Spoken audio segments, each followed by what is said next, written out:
这就是取暖小钢炮，好多老铁都被骗了。他宣传的太夸张了。来，咱们先看视频。今年冬天，如果你也想晚上热得睡不着觉，那你一定要看一下这个取暖小钢炮，吹出来的热风可以达到100多度，开机10几分钟，家里迅速升温到30度，就算开机一整天都不到1度电，就这一台就能供暖120个平方。有了它，天天晚上热得睡不着。视频宣传倒是挺夸张呀，我看了一下它这个啊，它这个插线头还有线材，包括它这个机身都是有3C 认证的。那么它的效果真能达到视频那个吗？太夸张了。来，咱们看一下它的细节吧。我们看啊，它这个头是可以这样上下摇的，它可以朝贴吹。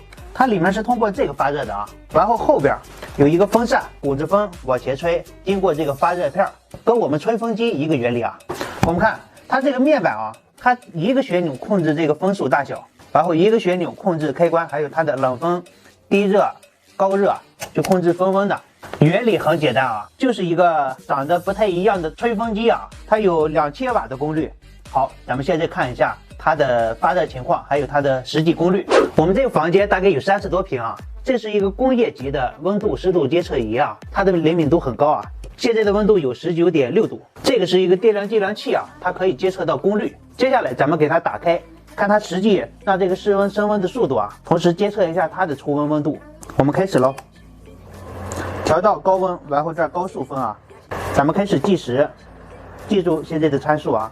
现在的功率直接干到了1800瓦，刚才上了2000瓦了啊。开了几秒钟啊，它立马就温度上来了，吹的热风啊，感觉蛮热的，但是离得稍微远一点，感受不太强啊。我们看啊，它里边有200多度啊，咱们就等一会儿啊，看一下它室温上升的怎么样。老铁们，已经15分钟了啊，咱们看这温度啊，21.2度。我们开始的时候是19.6度啊，上来了1.6度啊，这个温度上升的速度还是非常的慢啊，并没有它宣传的那么快。另一个啊，它的功率它中间达到了2500瓦，这么耗电，它温度上升的这么慢，如果用我们空调早就上来了啊。来，我们看啊，它这前边它的风温会很高啊，这个都爆表了，6多度。这个东西啊，手在前边放着会很烫，它并不安全啊。甚至有些商家它宣传着在浴室使用，但是它并没有一套浴室的安全保险。就比如它这个电热丝也是裸露在外边的，它那开关也不是防水的，放在浴室完全没法替代浴霸的作用。这个宣传视频夸大宣传啊，压根没那么好用。